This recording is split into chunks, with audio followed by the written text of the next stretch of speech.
일상 공간에서 연일 크고 작은 코로나19 감염이 이어지면서 확산세는 좀채 꺾이지 않고 있습니다. 또 한미 정상 간 첫 대면 회담에서는 포괄적 백신 파트너십 합의가 이루어지면서 모더나 백신 국내 위탁 생산 등의 성과가 도출되기도 했는데요. 관련 내용들 전문가 두 분 모시고 이야기 나눠보겠습니다. 김윤 서울대 의료관리학과 교수, 김수민 시사평론가 나와 계십니다. 어서 오십시오. 네. 자, 방금 기자를 통해 전해드렸듯이 코로나19 신규 확진자가 585명 발생을 했습니다. 일단은 좀 줄었는데 아무래도 주말 검사 건수 감소 영향이 있었던 것으로 보이고요. 지금 수치가 4, 5, 600명 선에서 지금 왔다 갔다를 하고 있습니다. 어떻게 보고 계십니까? 최근 확진자 수를 이제 좀 돌아보면 최근엔 일변 변동이 심하기 때문에 이제 주별 평균을 가지고 봐야 되는데요.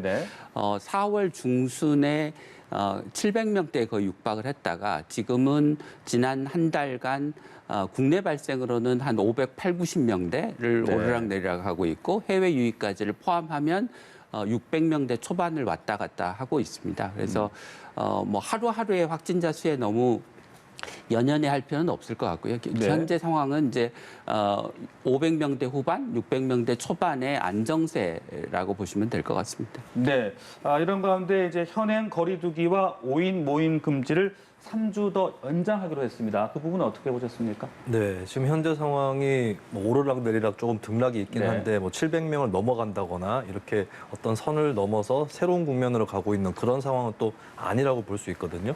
그렇기 때문에 과거의 거리두기 단계, 작년하고 좀 비교를 해보시면은 특히 그때하고 이제 확진자 수가 비슷하다고 할지라도 치명률이라든지 위중증 환자의 수라든지 이런 것들은 또 낮은 편이기 때문에 거리두기를 특별히 더 격상할 필요도 아직까지는 느끼지 못하고 있고 근데 그렇다고 해서 확진자 수가 가시적으로 막 줄어들고 있는 그런 단계는 아니기 때문에 다시 거리두기 단계를 낮출 수도 없는 그런 상황인 것이죠. 그래서 현재 거리두기 단계를 그대로 유지하는 선으로 가고 있다라고 하는 그런 상징이 또 이번에 나타났다고 볼 수 있겠습니다. 네, 참 바람 같아서는 이 확산세 수치가 좀 꺾이는 모습을 확실하게 보여줬으면 싶은데요, 교수님. 지금 이렇게 등락을 거듭하고 있는 정도인 것이 현행 방역 기준으로는 더 좀 꺾이기는 힘들다 이렇게 봐야 되는 것입니까? 어떤 변수를 봐야 되는 겁니까? 네, 말씀하신 것처럼 현재 우리가 하고 있는 사회적 거리두기나 여러 가지 방역 조치, 백신 접종률과 코로나19가 지역사회에 이제 퍼져 있는 정도, 코로나19의 감염력 사이의 균형점이 지금 현재 500명대 후반, 600명대 초반의 상황이라고 할 수 있을 것 같습니다. 물론 이제 여기서 우리가 확진자 수를 더 줄이기 위해서 더 강력하게 사회적 거리두기를 할 수는 있지만 그렇게 하면 들어가는 사회적 경제적인 비용이 있지 않습니까? 자영업자들의 피해, 예를 들면 학교에서의 수업을 제한해야 된다든지 등의 이제 조치를 해야 되는데 그로 인한 여러 가지 피해를 고려하면 현재 수준이 적정하거나 또는 사실 저는 개인적으로 오히려 지금보다 조금 더 사회적 거리두기를 완화하더라도 그래서 확진자 수가 조금 더 늘어나더라도 그게 비용 대비 효과 측면에서는 더 바람직하다라고 생각하고 있습니다. 왜냐하면 현재는 백신 접종으로 고위험군에서의 발병이 줄어들고 있고 그로 인해서 치명률이 굉장히 낮아지고 있습니다. 그래서 백신 접종 효과로 코로나가 독감 수준으로 접근하고 있는 상황이라 우리가 예전처럼 그렇게 확진자 수 영매인 방역을 할 필요는 점차 줄어들 것으로 생각합니다. 네, 그렇다면 어떤 좀 유의미한 수치상의 변화가 좀 보여지는 시기 어느 정도로 예상해 볼 수 있겠을까? 백신 접종이 좀 더 늘게 된다면 그런 부분들이 좀 영향을 미칠 수 있겠습니까? 근데 아무래도 지난 연말에 있었던 3차 유행 때 그 인원, 그것이 사실 현재까지의 확진자 수를 상당히 강하게 결정을 했다고 볼 수 있거든요. 그렇다면 현재 여러 가지 경제적인 부담이라든지 이런 것들을 고려했을 때 거리두기를 락다운 수준으로 올린다거나 이런 것들은 불가능한 것이기 때문에 당분간은 이 수치 그대로 간다고 보셔야 될 것 같습니다. 그래서 이제 그것이 500명 이상으로 계속해서 유지된다거나 이런 것들보다는 조금 더 아랫선으로 유지하는 그런 목표를 세우는 것이 더 중요할 것이고 지금 세계적으로 추세를 보더라도 대만이라든지 뉴질랜드라든지 사회적 통제를 통해서 확진자 수를 제어하는 데 성공했었던 국가들이 현재는 또 확진자 수가 불어나고 있는 그런 그렇더라고요. 상황이거든요. 네. 결국에는 지금부터 다가오는 시간들은 점점 백신의 시간이 될 가능성이 높다. 거리 두기보다는 백신 보급의 어떤 원활함이라든지 이런 것들로 승부를 걸어야 되는 시점이 아닌가 그렇게 보여집니다. 네, 참 쉽지가 않은 그런 상황인데요. 또 이 변이 바이러스 말입니다. 네. 이것도 좀 걱정이 됩니다. 뭐 영국, 남아공, 브라질, 인도 등등 또 이 확진자 수도 지금 늘고 있고 이게 전국적으로 좀 퍼지는 양상까지 보이더라고요. 네, 뭐 변이 바이러스의 전파력이 높으니까 네. 지금은 이제 이 영국 변이가 주인데 영국 변이가 울산 지역과 이제 경기 지역 수도권을 중심으로 해서 국소적으로 확산되고 있는데 이게 점차 전국적으로 확산되는 거는 뭐 예정된 일이라고 볼 수 있을 것 같습니다. 그래서 그 최근 통계에 의하면 국내에서 확진된 코로나19 확진자 4명이나 5명 중에 1명 정도가 지금 변이 바이러스로 알려지고 있어서 우리나라에서도 더 이상 이제 변이 바이러스 감염이 이제 드문 일은 아닌 상태인데 다행히 전체 변이 바이러스의 한 80% 정도가 영국발 변이인데요. 영국발 변이가 이제 남아공 변이나 브라질 변이나 아직까지 잘 알려지지는 않고 있지만 인도발 변이에 비해서는 그 백신에 대한 저항력이나 치명률이 상대적으로는 좀 낮은 걸로 예측이 되고 있어서 네.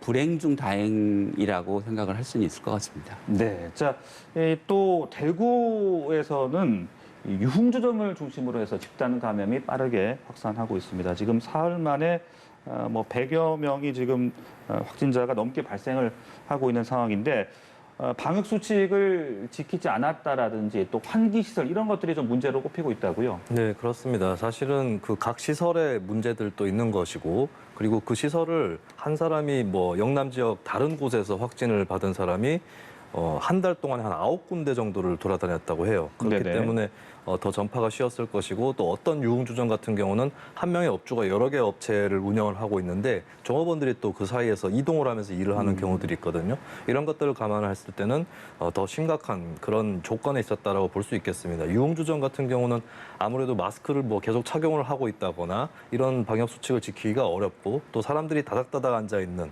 그런 그림들이 많이 또 만들어지기 마련인데다가 지하에 있는 경우는 환기도 잘 안 되는 것이죠. 네. 여러 가지 이제 방역 수칙상의 사각지대에 있는 곳이다라고 하는 것을 이번에 다시 한번 확인이 된 것이고, 그러다 보니까 이제 대구시에서도 당분간 일단은 이제 이 유흥주점을 포함해서 단란주점이라든지 노래방이라든지 이런 시설들을 22일 0시부터 집합 금지를 하는 그런 조치에 또 착수를 하기도 했습니다. 네, 알겠습니다.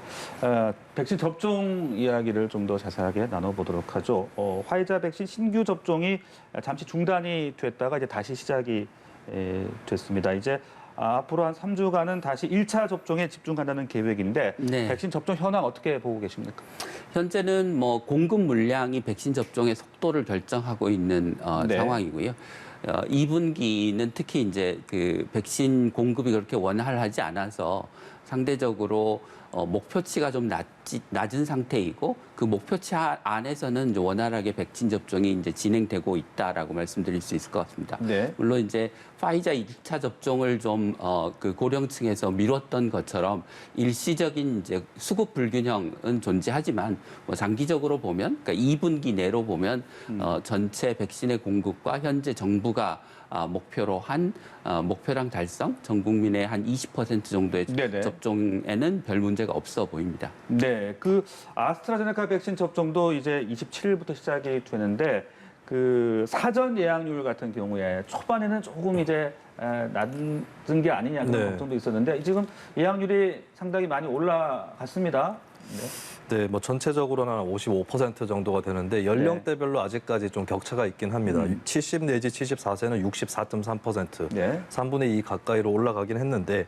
65세 내지 69세는 57.3%고요. 그리고 이제 시작한 지 비교적 얼마 안 되긴 했습니다만은 60세에서 64세까지가 43.1%로 많이 저조한 편입니다. 네. 그래서 이 현재 접종률이 충분하다고 볼 수는 당연히 없을 것 같고요. 주요 원인이 어느 쪽인가? 그러니까 안전성에 대한 우려 때문에 예약을 하지 않는 것인지 네. 아니면 예약 절차라든지 여기에 대한 이해가 좀 떨어진다거나 이 절차에 미숙해서 그런 것인지 이런 것들을 좀 파악을 해가지고 접종률을 높일 수 있는 그런 대책을 좀 제시를 할 필요가 있겠고요.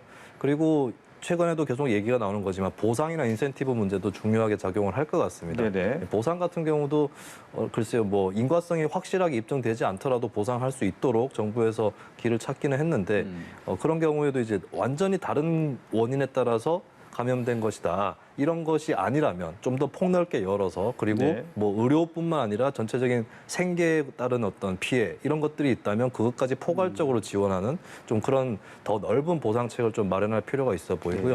인센티브의 경우에도 좀 적극적으로 더 사고를 할 필요가 있다. 필요하면 이거는 아이디어 차원에서 말씀을 드리는 건데 예산을 따져봐야 되니까 접종 수당이라든지 이런 것들 좀 재난지원금 비슷하게 그렇게 연계하는 방안이라든지 좀 적극적인 지원이 필요한 그런 상황인 것 같습니다. 네, 어떻습니까? 예약률이 상당히 올라가긴 했습니다만은 네. 좀 더 올라가기 위해서는 네. 교수님께서 보시기엔 어떤 조치들이 필요할 거라고 보십니까? 근본적으로는 이제 그 접종 예약률이 낮은 이유가 하나는 이제 아스트라제네카 백신에 대한 불신, 네. 그다음에 이제 이상 반응의 사례들이 계속 보고되고 있고 여기에 대해서 정부가 인과관계가 인정되지 않는다는 이유로 이제 그 치료비 지원이나 보상을 안 해주고 있는 문제. 네. 그런데 개인 입장에서 보면 갑자기 그 닥친 이상 반응 때문에 뭐 심각한 부작용이나 후유증을 겪기도 하고 그런데 정부가 이런 인과성을 인정을 안 주니까 이제 백신에 대한 불안감이 생기고 있는 것 같습니다. 인센티브를 이제 고민을 하고 있지만 사실 네. 고령층에 대한 마땅한 인센티브가 뭐 요양원, 요양시설에 대한 면회를 허용해 준달지 아니면 가족 모임을 할 때 뭐 5인 이상의 모임 금지 제한을 풀어준달지 하는 것 이외에 어떤 인센티브를 찾을 수 있을지 좀 의문입니다. 그래서 보다 근본적으로는 네. 그 이상 반응에 대해 문제에 대해서 정부가 국민들이 가지고 있는 불안감을 해소할 수 있도록 적극적으로 이상 반응을 인정하고 네. 치료비 지원이나 보상을 지금보다 훨씬 더 좀 적극적인 형태로 할 필요가 있다고 생각합니다. 그리고 교수님 나오셨으니까 또 궁금한 게요. 저는 사실 1차, 2차 접종을 같은 걸 맞아야지 더 네, 좋은 네. 게 아니냐. 오히려 이게 섞이는 게 좋을까 이런 생각도 했었는데 네. 지금 여러 가지 보도들을 보면은 다른 백신을 썼을 경우가 부작용이 오히려 더 작고 네. 면역 효과가 더 높다 이런 지금 보고들이 나오고 있어요. 네. 어떻게 일을 해야 되는 겁니까? 그 B형 간염 백신처럼 다른 백신에서도 교차 접종을 전통적으로 해왔습니다. 네. 그리고 교차 접종이 별 문제가 없고 때로는 더 효과적인 것으로도 알려지고 있어서 이게 이제 코로나 백신에도 적용될 수 있는 문제이고요. 네. 단 이제 이게 새로 나온 백신이기 때문에 교차 접종이 안전하고 효과적인지를 검증하는 과정이 필요했던 것이라고 이해할 수 있습니다. 그리고 이게 이제 그 추가 접종, 소위 네. 부스터 접종이라고 하는 거를 이제 예상하고 있지 않습니까? 앞으로 그러면 이게 처음에 맞았던 백신을 계속해서 유지해서 맞는다고 하는 것은 사실 기술적으로도 좀 어렵습니다. 왜냐하면 백신의 수급 물량이 그때마다 달라지니까 여러 종류의 네. 백신이 존재하는데 원래 맞았던 백신을 확인해서 부스터 접종을 하려고 하면 많은 백신의 물량을 확보하고 행정적으로도 굉장히 복잡해지기 때문에 이 교차 접종은 피할 수 없는 일이다 단기적으로 이렇게 봐야 될 것 같습니다. 그렇다면 권고할 만하다라고 그럼 보고 계시는 겁니까? 지금 여러 나라에서 이제 연구를 시행하고 있고, 이제 최근에 스페인에서 이루어진 연구가 부작용은 뭐 경미한 부작용이 조금 더 있긴 하지만 네.